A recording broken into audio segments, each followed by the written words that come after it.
அட்ராசிட்டியால் அதல பாதாளத்தில் விழுந்த நயன்தாரா. கொஞ்ச நஞ்ச ஆட்டமா ஆடுன. மிகவும் பரிதாபத்தில் நயன்தாரா.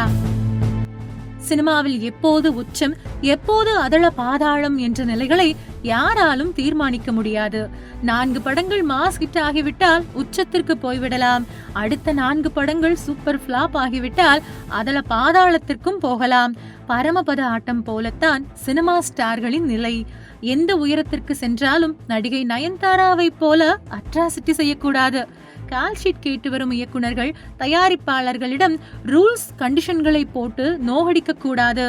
காலை 11 மணிக்குத்தான் ஷூட்டிங் வருவேன், மாலை 5 மணி வரைதான் நடிப்பேன், இரவில் நடிக்க மாட்டேன், சென்னையை தவிர வேறு எங்கும் படப்பிடிப்புக்கு வரமாட்டேன், அழுகிற காட்சியில் நடிக்க மாட்டேன், இந்த காஸ்டியூம் போட மாட்டேன் என நயன்தாரா செய்த அட்ராசிட்டியால் இயக்குனர்கள், தயாரிப்பாளர்கள் பட்ட வேதனை கொஞ்சம் நஞ்சமல்ல. என்னை விட்டால் தமிழ் சினிமாவில் நடிக்க ஆளே இல்லை என்ற மனநிலையில் இருந்து வந்த நயன்தாராவிற்கு தொடர்ந்து கிடைத்த தோல்விகள் இப்போது ஆட்டம் காண வைத்திருக்கின்றது. த்ரிஷா, மமிதா பைஜு, கயாடு லோகர், பூஜா ஹெக்டே என பல நடிகைகள் களத்தில் சுறுசுறுப்பாக காணப்படுவதால் இனி அட்ராசிட்டி செய்தால் ஆட்டம் க்ளோஸ் ஆகிவிடும் என்று உஷாரான நயன்தாரா இப்போது கொஞ்சம் அடக்கி வாசிக்க ஆரம்பித்திருக்கிறார். நயன்தாரா இப்போது தெலுங்கில் சிரஞ்சீவி நடிக்கும் மெகா 157 என்ற படத்தில் நடித்து வருகிறார். இதில் நடிக்க நயன்தாரா 18 கோடி ரூபாய் சம்பளம் கேட்டதாக தகவல் வந்தது. இறுதியில் 6 கோடி ரூபாய் சம்பளத்தில் அவர் ஒப்பந்தம் செய்யப்பட்டதாக தெலுங்கு ஊடகங்களில் தகவல் வெளியானது. வழக்கமாக தமிழ் சினிமாவில் ஒரு படத்தில் நடிக்க 10 கோடி ரூபாய் வரை சம்பளம் வாங்கும் நயன்தாரா இந்த அளவுக்கு சம்பளத்தை ஏன் குறைத்துக் கொண்டார் என்று ரசிகர்களிடையே பலத்த கேள்வி எழுந்துள்ளது. மேலும் சில நிமிடங்கள் வரும் விளம்பர படங்களில் நடிக்கவே 5 கோடி ரூபாய் வரை சம்பளம் வாங்கும் நயன்தாரா ஒரு முழு நீள படத்திற்கு 6 கோடி சம்பளம் வாங்குவதா என்றும் ரசிகர்கள் அதிர்ச்சியாக கேள்வி எழுப்புகின்றனர். அதே நேரத்தில் நடிகை த்ரிஷாவிற்கு தக் லைஃப் படத்தில் நடிக்க 12 கோடி ரூபாய் சம்பளம் வழங்கப்பட்டுள்ளது. மேலும் கடந்த 2 ஆண்டுகளில் லியோ, விடாமுயற்சி, குட் பேட் அக்லி, தக் லைஃப், ஐடென்டிட்டி, விஸ்வம்பரா, கருப்பு என 7 படங்களில் த்ரிஷா நடித்துவிட்டார்.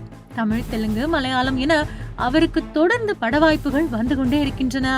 அதனால் நயன்தாரா இடத்திற்கு இப்போது த்ரிஷா வந்துவிட்டார்.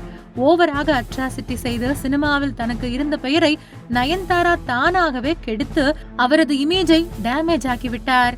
மார்க்கெட் அதள பாதாளத்திற்கு சென்று விட்டதால் தான் 6 கோடி ரூபாய் சம்பளத்தில் சிரஞ்சீவி படத்தில் நடிக்க ஒப்புக்கொண்டதாகவும் கூறப்படுகின்றது. நடிகை த்ரிஷாவை பொறுத்தவரை இடையில் சில ஆண்டுகள் மார்க்கெட் இழந்த போதிலும் கொடி, 96 மற்றும் பொன்னியின் செல்வன் போன்ற படங்களில் நடித்த போது அந்த படங்கள் அவருக்கு நல்ல கம்பேக் கொடுத்து இழந்த இமேஜை மீண்டும் கொண்டு வந்தது. ஆனால் நயன்தாராவை ஜோடியாக நடிக்க வைக்க முன்னணி ஹீரோக்கள் விரும்பினாலும் இயக்குனர்கள், தயாரிப்பாளர்கள் தங்களின் படங்களில் நயன்தாரா நடிக்க வேண்டும் என விரும்பினாலும் அவரது ஓவர் அட்ராசிட்டியே ஒரு கட்டத்தில் வேண்டாம் என்ற முடிவுக்கு அவர்களை தள்ளிவிட்டன.